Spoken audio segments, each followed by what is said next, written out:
Okay, good morning, everybody. Sorry about the slight delay in getting started. Real quick, I just want to make sure that everybody can hear me. If you can raise your hand real quickly, that would be great. As long as you can hear me.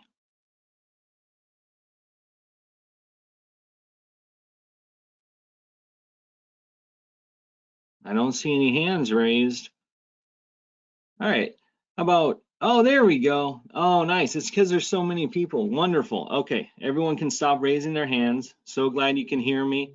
At any point, if anybody has, and I'll put this information in the chat box, but if anybody has any technical difficulties, feel free to give me a call or email me at tony.walton@hca.wa.gov. Thank you all for joining us this morning on the third installment of the Criminal Justice Behavioral Health webinar.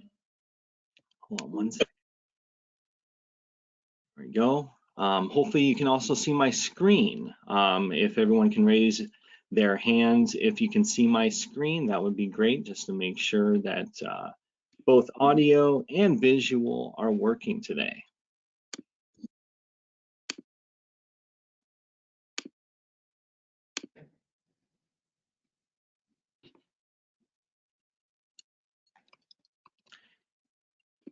And just to let you know, at some point it is very possible that the audio might come in and out. I think that with the amount of bandwidth being used, with probably a good portion of state employees using teleservices to conduct day-to-day business, I can't imagine that there is enough infrastructure to sustain that. So I apologize if audio kind of comes in and out.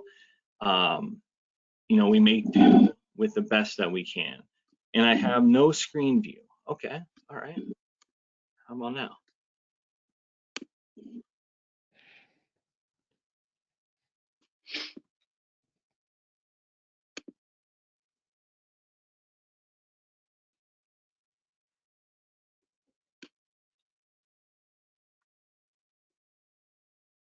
All right, well, I'm gonna lower everyone's hands, and then if you could please raise your hand only if you can see my screen. Some people say they can't see my screen. Oh, wonderful. So it looks like the majority of individuals are able to see the screen. So I'm gonna go ahead and just jump through and go ahead and email me. And also a recording of this will be made available at a later time as well. So don't worry if for some reason you can't see anything or if you missed something, I will make sure to share all information.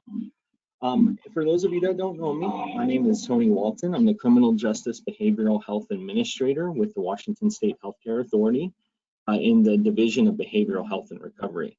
Like I started to say, this is the third installment of the Criminal Justice Behavioral Health webinar.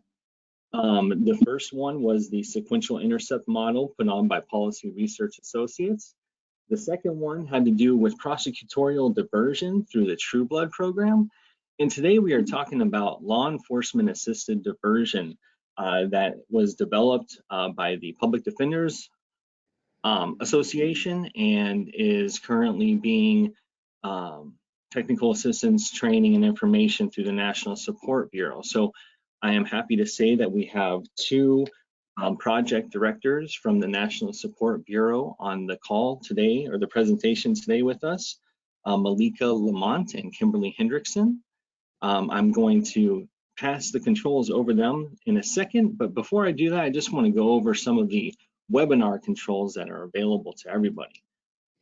So first, you'll notice that at the top of your screen, for those of you new to GoToWebinar, there is a little arrow that is the grab tab. It allows you to open and close the control panel, mute, unmute your audio, and also raise your hand. As of right now, I have everyone muted.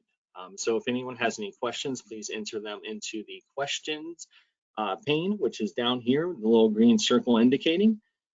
That will let you see any questions submitted, and also enter questions that you might have.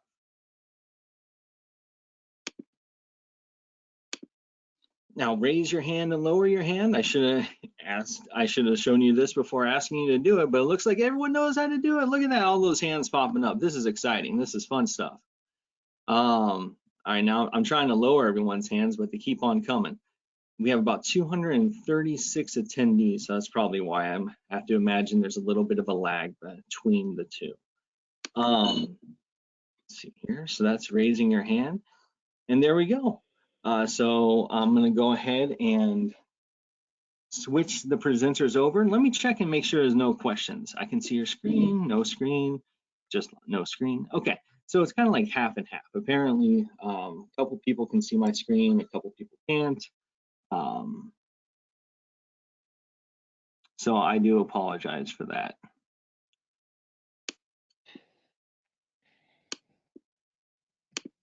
All right, so at this point, I would like to introduce Malika Lamont and Kimberly Hendrickson as presenters on behalf of the National Support Bureau. Give me 1 second while I switch over controls to them.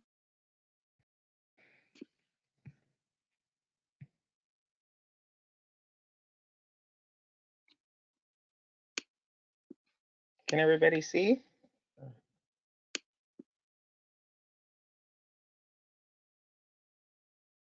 Did that work, Tony?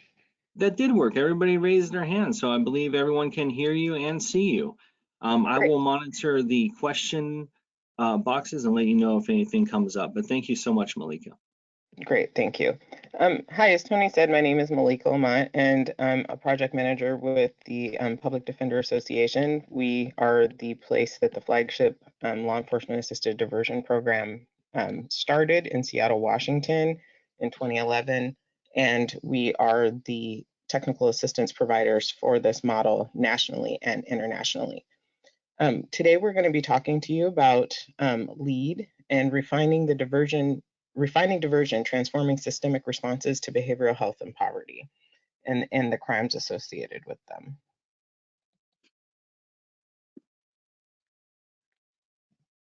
Oh, I'm having technical difficulties here. Just a moment, sorry.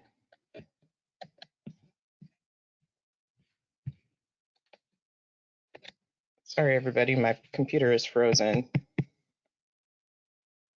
Oops, there we go. Okay. Next slide. So our learning objectives for today is that you'll understand a systems transformation approach to diversion.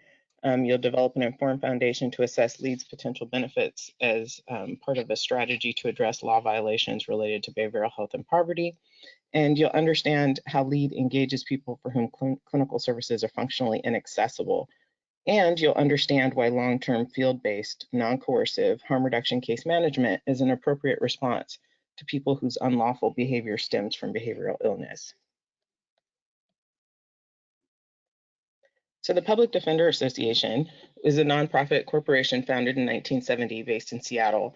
And it originally was the provider of public defense for the Seattle-King County area, and then has now morphed into being a place of advocacy for criminal legal system reform.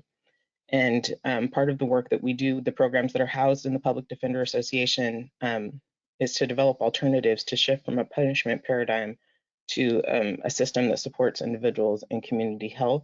And we also provide technical assistance to advance these goals. And so the LEAD National Support Bureau is a project of the Public Defender Association. It was established in 2016 to support jurisdictions developing LEAD initiatives, and it works both nationally and internationally to provide technical assistance, training, and strategic support around the interventions that we have developed.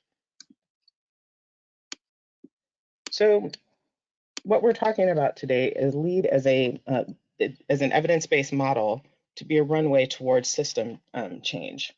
And something to think about as we're talking about models and our current models, as well as potentially models that we're looking to move towards, is Andrew Tatarski, who is a renowned psychotherapist, harm reduction psychotherapist, researcher. He talks about models as being a map, not the territory.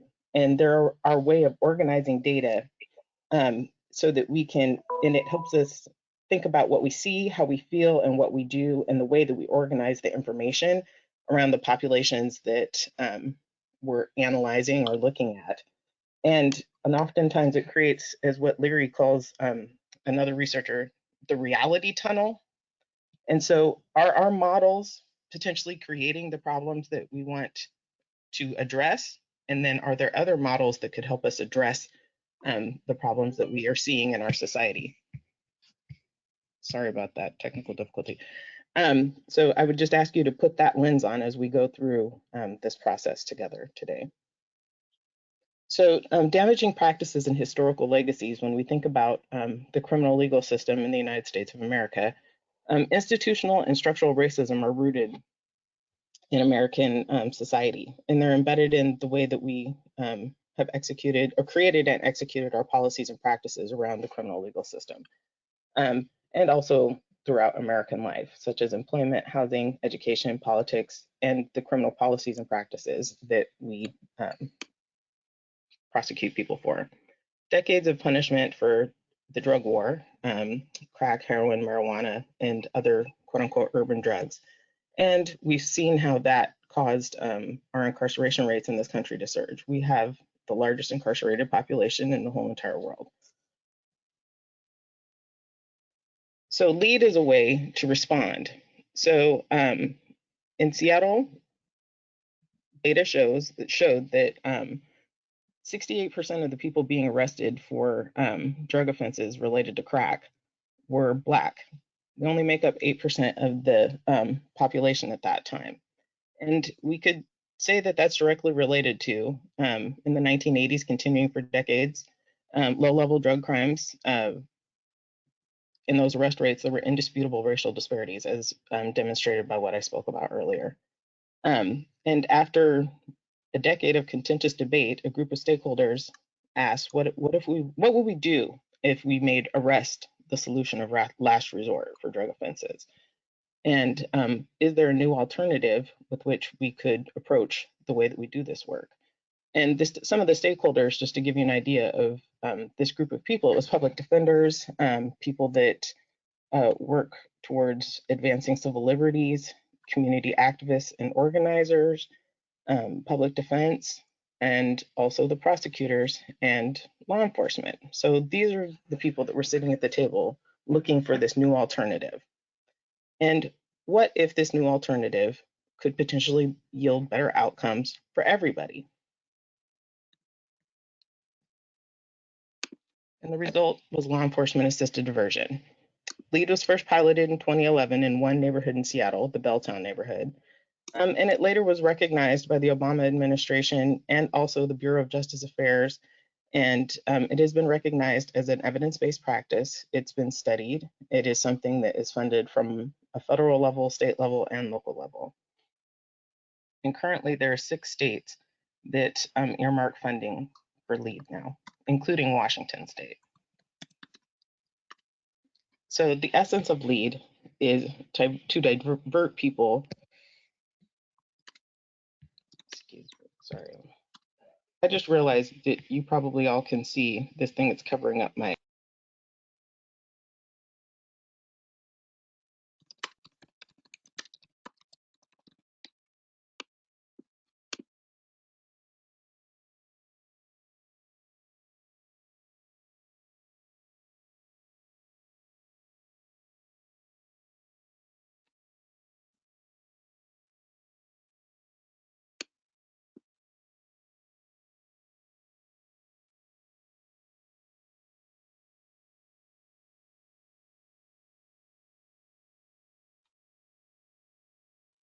All right. Well, it looks like we lost Malika. This sort of thing happens. Hold on one second. I'm assuming she's trying to log back through. Thank you for your patience. In the meantime, if you have any questions, feel free to enter them into the question tab or the chat box. I'll make sure to respond to those. All righty. Let's see here.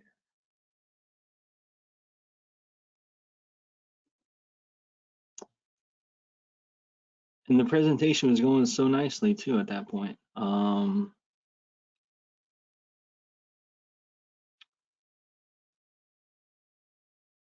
So everyone just hang tight. Hope everyone's staying well and taking proper precautions during the COVID-19 pandemic. For me, it's part of that is staying sane, trying to find things to do that doesn't involve social interaction. But you know, luckily I got a house full of kids, dogs, cats, chickens. So, you know, but at some point, cabin fever is going to set in. I can just tell already. All right. Well, hey, Kim, do you have the PowerPoint? Would you want to take over at this point? Hi, Tony. Hi, everybody. This is Kim Hendrickson. Tony, am I coming across with my audio? Yeah, perfectly.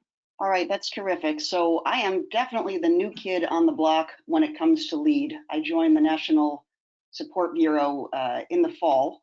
So it is a real shame that Malika has left the call because she really is the expert on this call. But what I can offer to people as a part of this webinar is my own practical experience. Some folks here may know me from my work in the city of Poulsbo, where I've worked with Mayor Erickson to set up a co-responder program that's now in 4 Kitsap County cities. And I've worked with several diversion programs in Kitsap and King County. So I have come to LEAD from the very practical realization that a lot of the things that we're doing under the general heading of diversion are a great start, but they're not sufficient. So my contribution to this call is to talk about LEAD in comparison to other diversion initiatives and to speak from my own experience about how it really enhances programs like police CIT teams and training and co-responder programs. It would be. I think that's going to be very helpful, very informative. And let's allow a couple more seconds to see if Malika can get back into the webinar.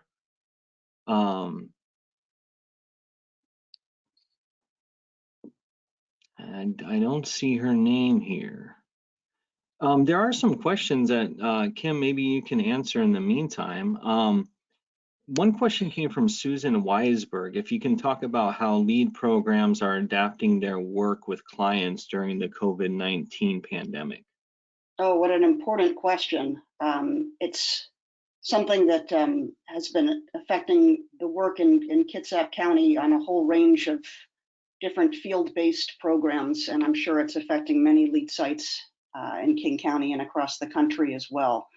What I'm hearing from partners is that you know, the show goes on. Field-based case management is something that's really known and respected for its willingness to do things that are unconventional and intensive, and a willingness to go outside of the box and serve people where they're at in a way that perhaps other systems won't or can't.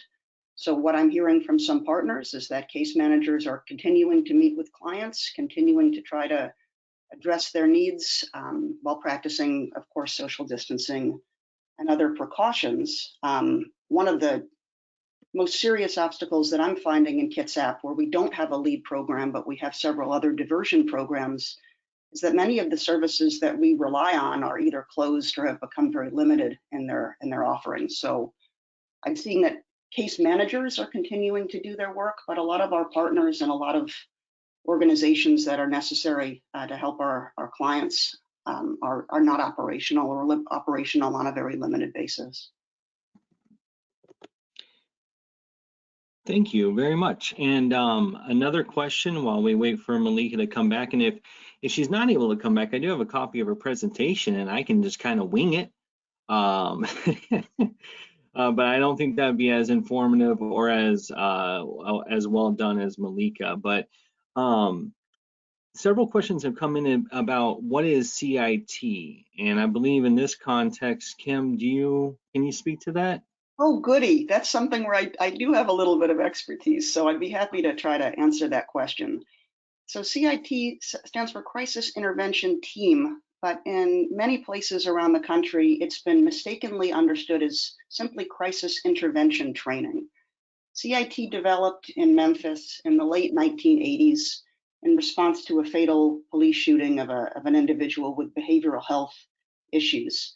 there was a team of stakeholders that came together in Memphis to try to figure out how police could respond more compassionately and effectively to people that were struggling with behavioral health crisis. And what came out of those conversations was something called the Memphis model. And that's really the basis of modern day crisis intervention team training. The basic idea behind the concept is that you have certain officers in police agencies that voluntarily sign up to be CIT officers. They undergo a heightened level of training to help them understand how to react, respond, manage situations, and involve people that are struggling with mental health and substance abuse issues. These CIT trained officers are dispatched to scenes involving behavioral health crisis. And really importantly, the role of that CIT officer is to build relationships and partners with the mental health, with the behavioral health, with service providers in the area, relieving the burden on police to be the only responders to crisis calls, and really promoting this idea that we're all in this together and that police must partner with behavioral health and other partners to effectively respond to folks struggling with crisis. If I could just add on to that question and talk about co-response models for a moment. CIT programs are not co-response programs. And in fact, the board of CIT International, which is really the leadership organization in this movement, have been very explicit that CIT is not is not co-response. So what's happened in the last 30 years, but really with a lot of speed and energy in the last 10 or 15, is that co-response programs have popped up all around the nation, and a lot of them in Washington state, to give police the opportunity to partner with mental health professionals or behavioral health professionals to actually respond not only to crisis calls, but to respond to calls or individuals that might turn into crisis or might have been a crisis call at a previous time, to try to problem solve and troubleshoot and keep people out of the criminal justice system, emergency rooms, other emergency systems. So again, CIT involves specially trained officers that have skills in crisis intervention. Co-response programs have grown out of the CIT movement, although they are distinct and partner police with behavioral health professionals to both respond to crisis calls and to better prevent them through doing intervention and management before and after crisis calls occur. Oh, wonderful. Thank you so much. And I've had several questions come in about whether or not these, the slide, the presentation will be made available. And yes, yes, they will. I do have them in a PDF format. I will make sure to send that out. There's been a couple of questions about, is there a lead point of contact in Southwest Washington from Jim Jensen? He indicates that he'd like to collaborate. Jim, email me, tony.walton@hca.wa.gov, and I can put you in contact with the National Support Bureau. But from what my understanding, Kim, you guys are statewide, right? You have project directors, or you're able to provide technical support, training, and help stand up programs across Washington state? Absolutely, and that really is what Malika and I can offer in conjunction with the National LEAD Bureau. LEAD is a program that's been expanding rapidly nationwide, but Malika and I have been engaged to work specifically with Washington jurisdictions that are interested in starting LEAD programs or pursuing funding, or would like to know about funding opportunities for LEAD programs. So I would encourage anybody on this call that's heard about LEAD and is curious about how it might work in their jurisdiction, or wants to start a program but doesn't know how, to please reach out to the LEAD Bureau or to Malika and I, whose email addresses are on the slide deck. Great, yeah, and I think that makes more sense than having to wait for me for a week to respond. I'm sure you guys would be able to respond a lot quicker, and help kind of direct them to resources or let them know what the process is. I am trying to communicate with Malika right now. Tony, why don't you put up the slides and I'll just do my portion of this presentation? Do you think that would be appropriate? Yeah, let's do that. That's a great idea. Hold on one second. because having a hard time. Their emails are not visible. Yeah, Brittany, it's going to be at the end of the presentation that I send out. All right, so here we go. Change. Okay, good.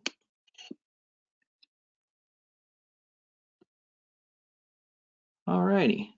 So let me close this out here and close that out. All right, and Hello? then, oh, hey, Malika's back. Oh, I was just giving a presentation to nobody, I guess. Sorry. Oh no. Oh my gosh. Okay, well, let me, I'm gonna make Malika the presenter, but I'll tell you what, Malika, while you were gone, had a great conversation with Kim and talked about CIT because there's a couple questions that came through about that. There's also questions about lead within the Trueblood world. And So where so did you last hear me? I think it was, if you want to present your screen, it was around how does lead work? Oh, great. Okay. Because I got all the way to Kim's part and I Oh no. was, It'll be even better this time, Malika. oh Lord. Okay, everybody can't, okay. Yeah, we can see your No. screen perfectly. Okay, but is your thing covering up, is the little go-to webinar box covering up my presentation on my screen?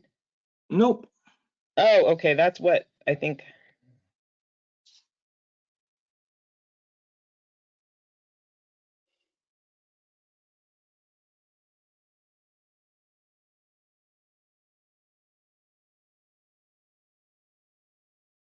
And thank you everyone for your patience while we work through technical difficulties. And thank you, Malika, for basically doing the presentation twice. Malika, go back a slide. I think that would be a great place to start. Can you skip back 2 more? 1 more before that? Yep. Could you start there for us? Sure.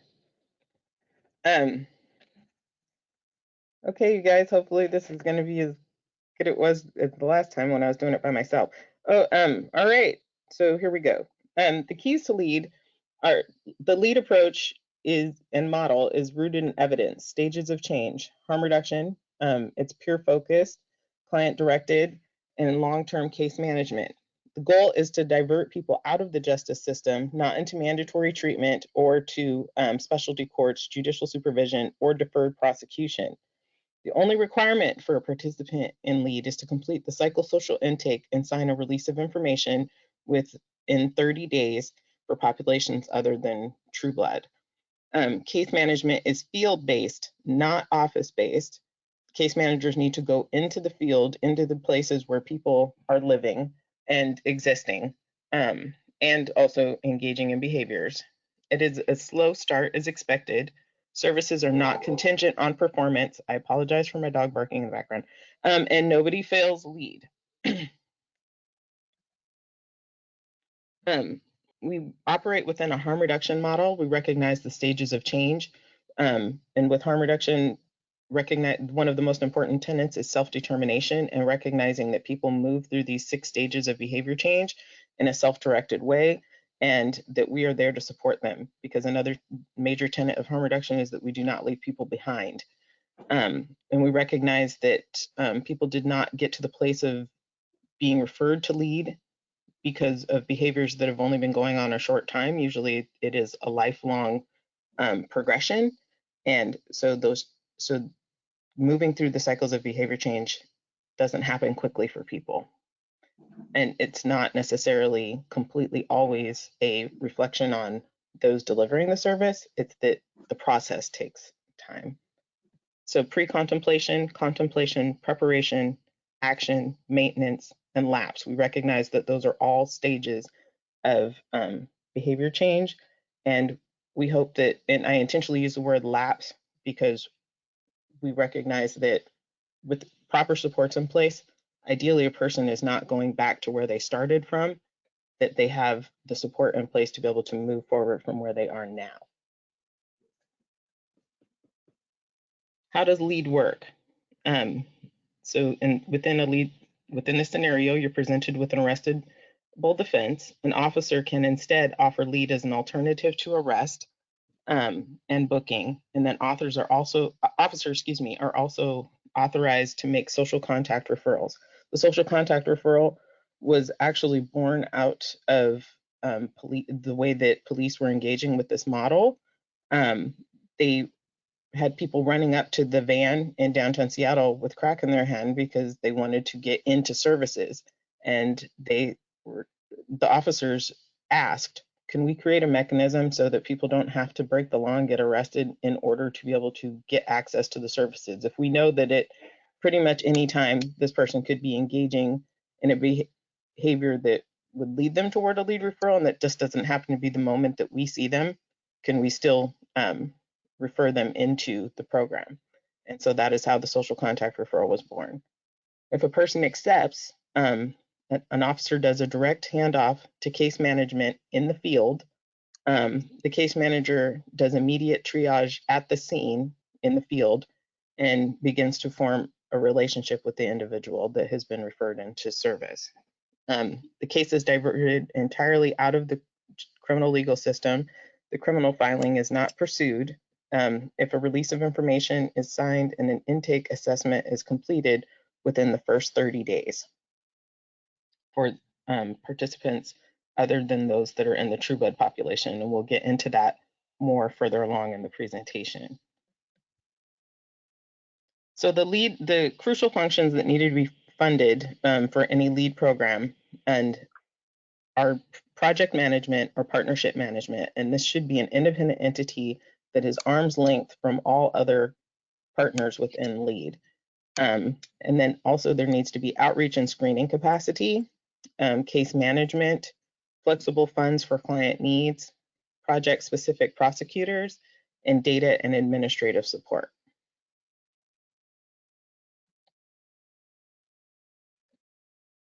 LEAD is a power sharing model as well. Collective governance and management is a non-negotiable element of LEAD. No one partner can be more powerful than another. The policy coordinating group provides a collective vessel, I guess, for joint decision making to occur, and for the policies that will guide the LEAD intervention in the area that is being implemented. The operational work group is what our executive director calls the magic sauce, and they manage the day-to-day coordination of what's occurring with the participants, and case reviews happen there, and they implement the policy set by the policy coordinating group. The operational work group is oftentimes, the essential partners to be there are, of course, law enforcement, because they're the ones that are vetting the people that are being brought forth as referrals, case managers and outreach workers, and that includes those that may be working in coordination with LEAD, not just the contracted case managers in a particular area, as well as prosecutors and the project management team. So those are all the crucial, and sometimes the community attends as well. Communications agreement and coordination among partners that enables consistent alignment and coordination is another integral part of the LEAD power sharing model. And it's a mechanism for review and oversight by civil rights organizations and the community.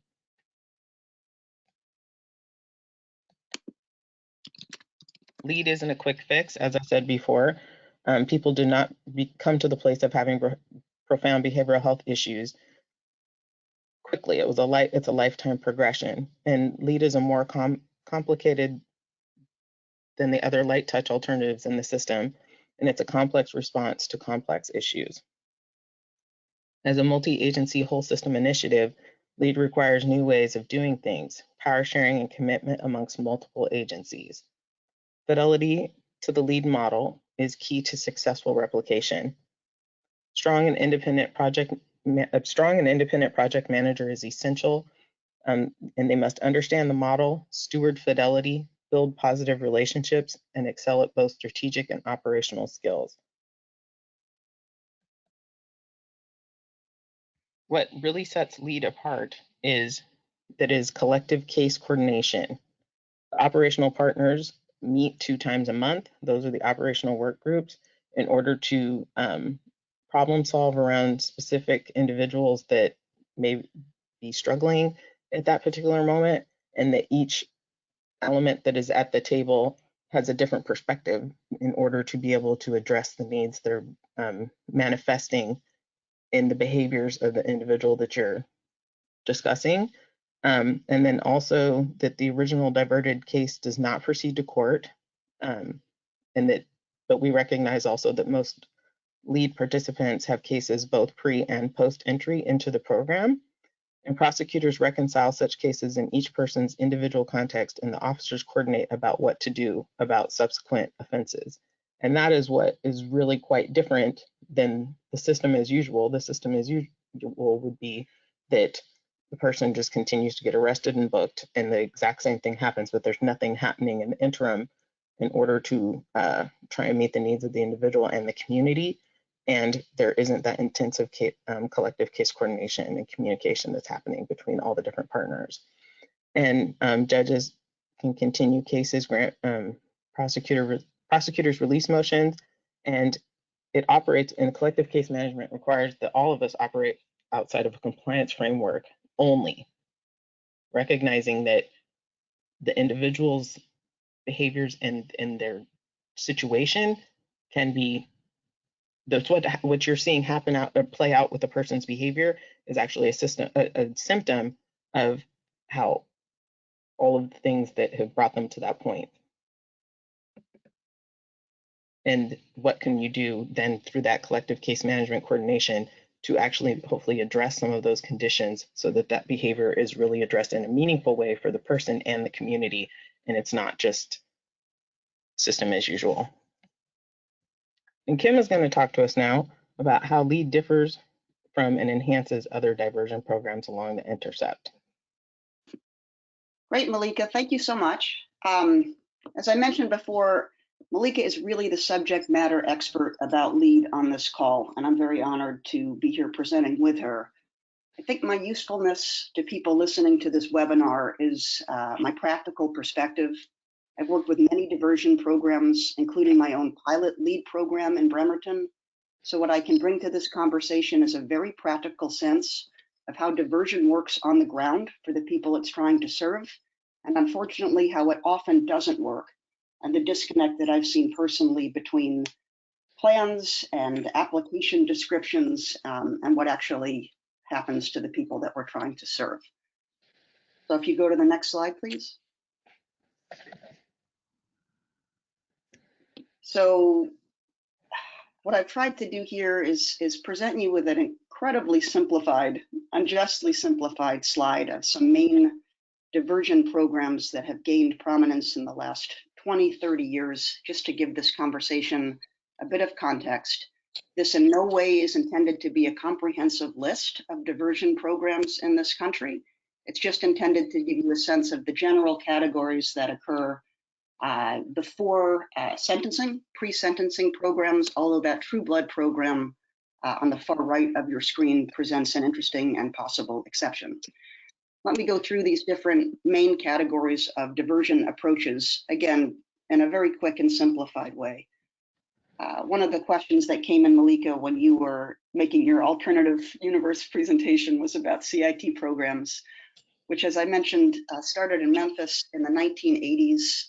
The intent of these CIT programs were to give police officers the training, the tools, the partnerships to be more compassionate and effective when intersecting with people in behavioral health crisis.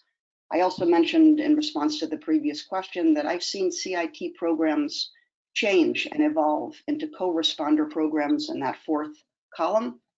Co-responder programs started in the 1980s in places like Vancouver and Los Angeles as crisis-specific programs where teams of police officers and psychiatric nurses or mental health professionals would be, or still are, dispatched to crisis calls with the intention of diverting and de-escalating and handling those calls from both the police and a behavioral health perspective. What's happened in the last 15 years, and particularly in the last 5 or 10, is that there's a second wave of co-responder programs that have become popular. And again, particularly in Washington State, there's at least a dozen of them by my count.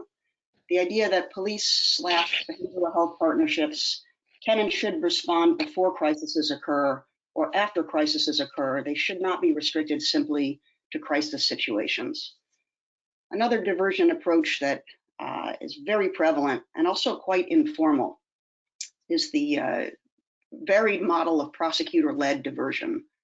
And I'm calling this pretrial off-ramps, because the one thing that prosecutor-led diversion initiatives, efforts, programs have in common, it's a way to get people out of the criminal justice system with behavioral health issue before a trial occurs. But this could be pre-charging, this could be post-charging. The point of diversion could be at arraignment, it could be in the middle of a court process, it could even be after a charge is filed and then there's a decision to drop because there's a better alternative that's found. Again, the main point that I want to stress about prosecutor-led diversion is it's quite discretionary and ad hoc, and it can look incredibly different in different places. I would say that the most famous, perhaps the most respected for many people, diversion program centers around therapeutic courts. As many people on this call know, therapeutic courts started in the drug court world in the 1990s. Actually, it started in the late 80s, became more popular and mainstream in the 90s. Mental health courts followed in the 2000s. Many different kinds of therapeutic courts exist today. Where therapeutic courts differ from the two police-led diversion programs I just mentioned and prosecutor-led diversion, they really constitute more holistic programs. But when somebody enters a therapeutic court program, they are part of an organized whole, where there are assigned case managers, mental health professionals, prosecutors. The program has a time of beginning, a very clear time of ending. Charges are handled in a consistent way. I'll say more about that in a moment. Finally, I think we would be remiss on this call if we didn't mention the importance in Washington State of Trueblood grant programs. Trueblood grant programs grew out of the Trueblood lawsuit and the Trueblood court settlement. The court decided here in Washington in 2016 that some of the money that was going to the state in the context of penalties for being in violation of the Trueblood settlement should go directly to diversion services for individuals who have been in jail waiting for competency testing or restoration, or people that are currently in jail waiting for those services. Malika will have more to say about that in a later slide. I just want to include that in our large overview of diversion because I think these programs are very important in Washington State. Next slide, please. And Kim, just to give you a time check, we have about 10 minutes left. So based on the remainder of the presentation you and Malika have, just keep that in mind. With that, I'm going to say I know that there was a webinar on sequential intercept mapping several months ago that I suspect is recorded. Is that correct, Tony? Yeah, and I can send that out to everyone that's attended today. So I think if anybody is interested in sequential intercept mapping, I would highly recommend working with Tony to get the previous webinar. What I will say very quickly about this slide that was intended to give you something of an overview of the model is that there's an assumption in sequential intercept mapping and sequential intercept programs. And I need to say very quickly that sequential intercept has to do more than simply with diversion. It's about how access to treatment can be promoted at each step of the intercept, how people can be moved quickly through each intercept. But again, there is a diversion element to it. How can people be diverted from the justice system into community care at different points in their intercept with the criminal justice system? The idea that I want to stress with this slide and then quickly move on is that most diversion programs assume that there's a moment of intercept, right? There's a moment where there's an off-ramp or by offering the right service or program, somebody can get out of the criminal justice system and enter into community care. One of the things that I find most important about LEAD is, although it definitely has a point of beginning intercept, it's at that intercept 0 mark. As Malika mentioned in her presentation, much of LEAD involves social contact referrals, which occur before a crime or a possible crime occurs, before the point of arrest. So there is a beginning point for the LEAD program on the sequential intercept model, but part of the strength of the model is it assumes that people will touch many points of the system at many points of their lives, and sometimes at the same point in their life as well. Malika mentioned in her presentation, people don't move quickly through cycles of change. Harm reduction recognizes the fact that relapse is something to be expected and change doesn't happen quickly. One of the strengths of the LEAD program is that case managers can intervene when individuals are in the community, in the jail, working through court agreements, trying to stay out of court, working with law enforcement. It's a strategic intercept approach that operates on all points of the continuum, even though the beginning intercept is typically at 0 or 1. Next slide, please. Next slide, please. I'm having technical difficulties, sorry.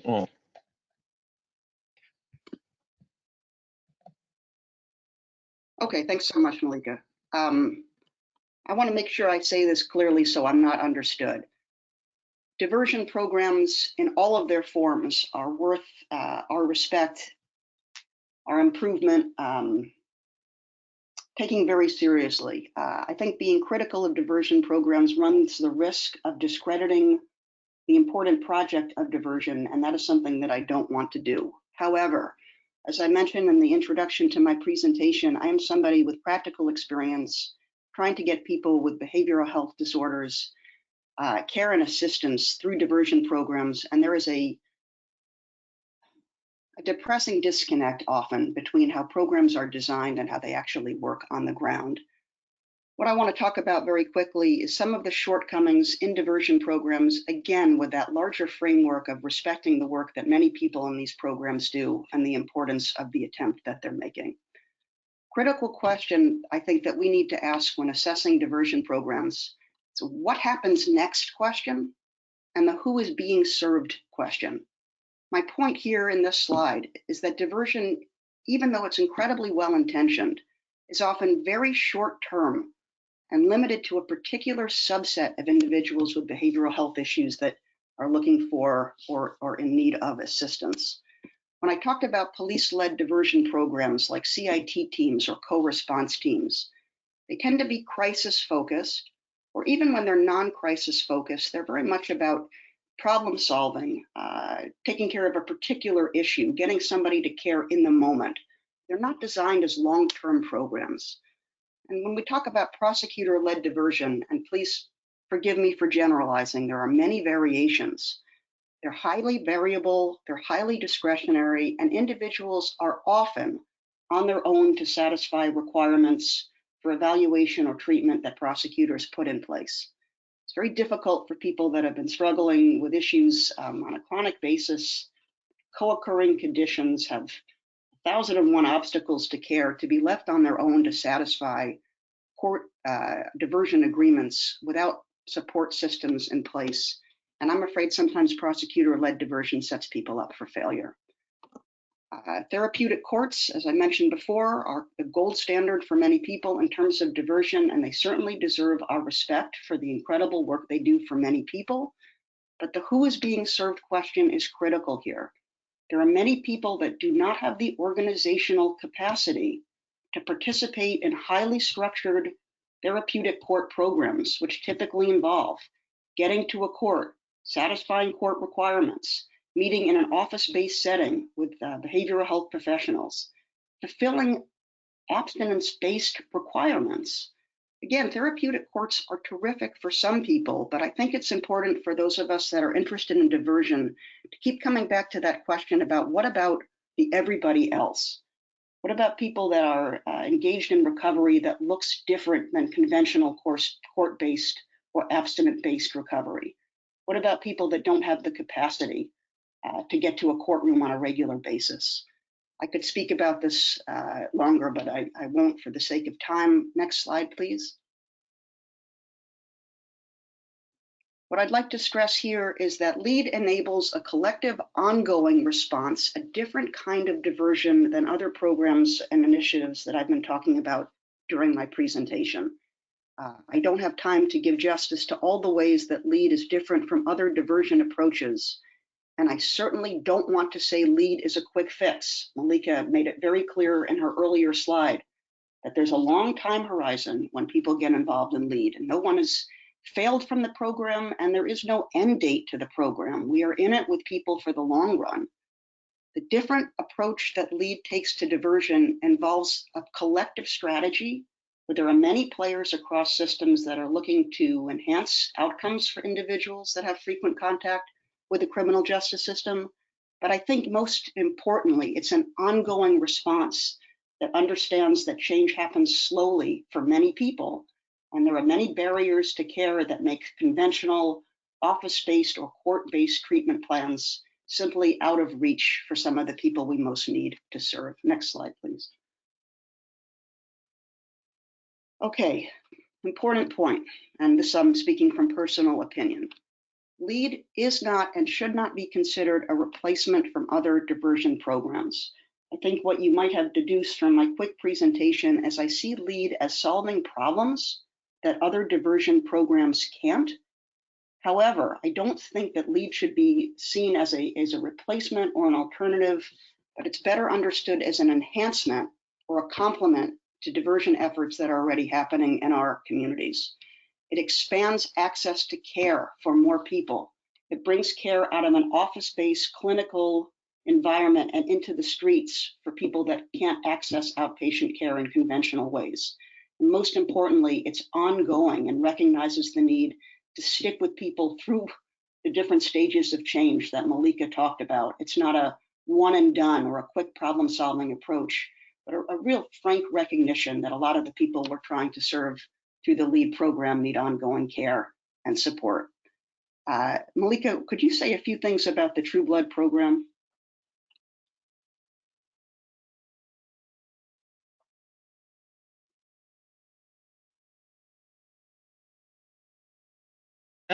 Yes, sure. Sorry, I had to unmute myself, technical difficulty.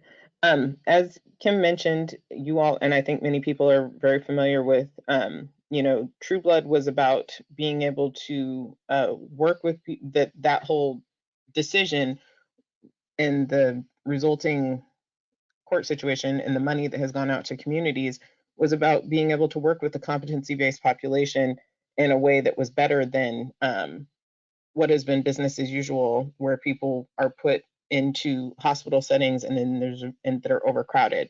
A combination between Trueblood and LEAD is a means by which to move care for the competency population to the community. And Seattle King County has developed, as you can see by this slide, all the different players that are coming together in order to meet the needs of the Trueblood population. The intensive case management model that is signature within LEAD that was developed by Eileen Corcoran, rest her soul, that is hands-on, community-based, long-term engagement with people that have intense behavioral and ongoing behavioral health challenges.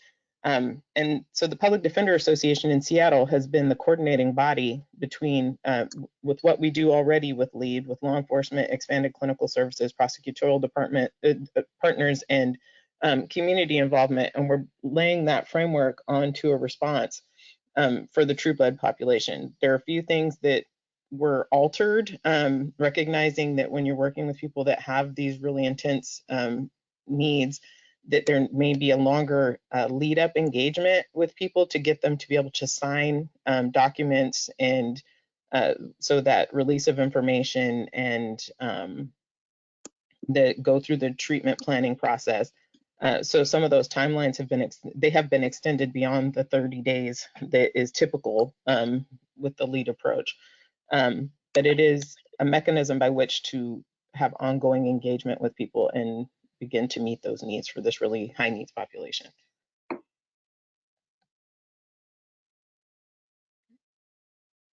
Thanks, Malika. Tony, were you going to jump in and say a few words about HCA's role in lead state expansion? I think since we are 2 minutes already over our allotted time, and I would like to try to get to some of these questions. If anybody has any questions specifically about Substitute Senate Bill 5380 or House Bill 1767 and some of the work that the Washington State Legislature has done to expand LEAD across Washington State, please do contact me. But yeah, in the 2019 biennium session, close to about $8 million was appropriated for LEAD expansion under two different bills in the legislature. So we got lots of really good questions, and I want, while some people are kind of hanging out past the 9:30 deadline, I figure we might as well answer them since this is being recorded and then it can be shared with everyone. One was, what were the scientists' name that were mentioned who talked about the model being a guide? Malika, I believe that was one of the first. I was just saying models in general. I was not specifically talking about LEAD, but that's Andrew Tatarski. That was who I was talking about. Andrew, okay, and it will be in the presentation, the PowerPoint that I email out. What agency or university is spearheading LEAD data collection and interpretation in Washington State, if any? So the Heart Center for Harm Reduction-based research, they out of Seattle, they are the ones that are working with us, and the University of, so the researchers are housed within the University of Washington, but then they also have, there's a team of researchers from around the country, and I'm sorry, I don't remember all of the institutions that people are affiliated with, but I can get you that information. Great, and then Dina Geisler indicated that, I think this is important to note, that she works in Clallam and Jefferson counties with clients to provide employment case management, and had a client who had their first interaction with police while also having untreated schizophrenia and is now stuck in the system currently at Western State Hospital. This would have been a great process for him. So not as much of a question as a anecdotal story, but one that I feel is important within the context of the conversation. And that's unfortunate that more services weren't available for that individual. Brianna Rollins asks, which providers participate in the case coordination? I'm thinking the question is about which behavioral health agencies or treatment providers are active in that case coordinating piece. So it's all dependent upon, you know, who's involved in your community. But when I mentioned that all of the case management that is involved, so in Seattle and King County, for example, we had the REACH case management, which was the contracted case management arm for the lead intervention that I was helping start in Burien. And then there were other Trueblood related case managers from different programs. So I'm going to go back a little bit to the slide that talks about that, so then you can see that it's a multidisciplinary team of expanded clinical services. So whoever is involved with an individual or with your intervention, so it's case management, law enforcement, prosecutors, and the project management arm are the essential pieces to be at the table for operational work groups. Awesome.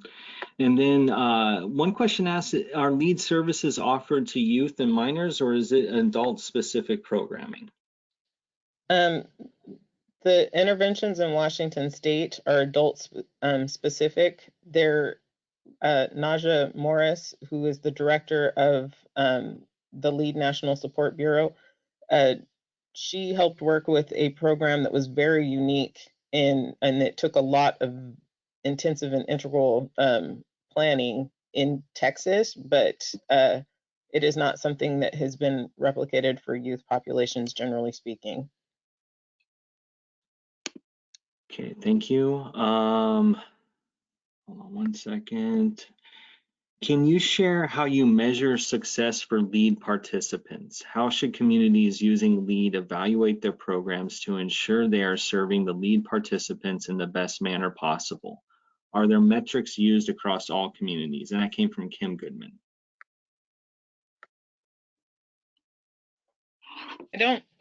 I don't know the exact, you can look at the evaluation that has been done for LEAD in Seattle. It was completed in 2015, I believe. So it's still, I mean, as research goes, it's very relevant still. We do give examples of metrics and what you should be looking at as far as like from a process perspective of starting up your program. And then also there are different places that, because every community is different on what they collect as far as data, but we're in the process of developing. So I'm saying all this to say, we're actually in the process of developing standardized metrics of what a community should look at right now. Tony, can I jump in on that one? Yeah, sure. I mean, there's a sophisticated answer to that question, and there's a slightly more simplistic one, and I'd like to take the simplistic. At the end of the day, LEAD is a public safety program, and the yardstick to measure results for LEAD participants and the programs in general has to do with reducing contacts with the criminal justice system. So, you know, again, I would like to stress that it's more complicated than that, but if you're looking for a simple way to measure whether these programs are working, and importantly, whether they're a proper use of taxpayer funds, I think it's important to go back to the essence of this program, which is designed to reduce individuals' contact with the criminal justice system that have a history of repeated contacts and high recidivism. Thank you. And just to be cognizant of both of your time as well as people that attended, I'm just going to pose one more question and then end the webinar. Thank you all for staying after the allotted hour. Technical difficulties had prevented us from getting to all of these questions, and I apologize. The final question is, have you seen that offenders continue to offend because they are not entered into the system, or are you finding that it is truly the disease you are addressing? And that came from Terry Lennox.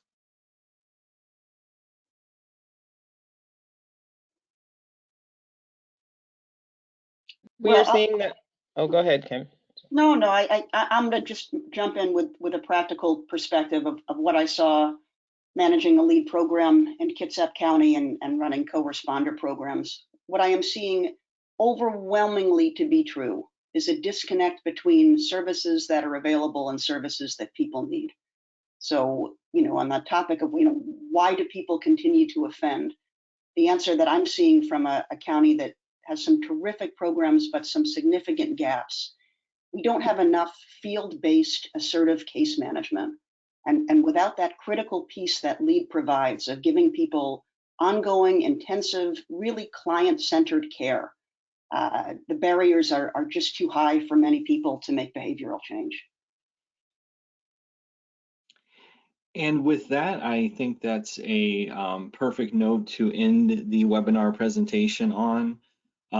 Thank you all for attending, and thank you for staying past the allotted time that we had. I want to thank Malika and Kim, especially for presenting on all of the work that you're doing and informing and educating everyone about how LEAD as a model can be included and implemented within various communities to address the high needs of the population. So thank you so much. And everyone, I will be sending out webinar recording as well as PDF of the slides presented. So take care, be well, stay healthy out there. And if anybody has any questions that were not answered, please feel free to either email the presenters. Their emails are on the last slide of the presentation, or you can email me as well. I'm more than happy to help in any way. But thank you all again.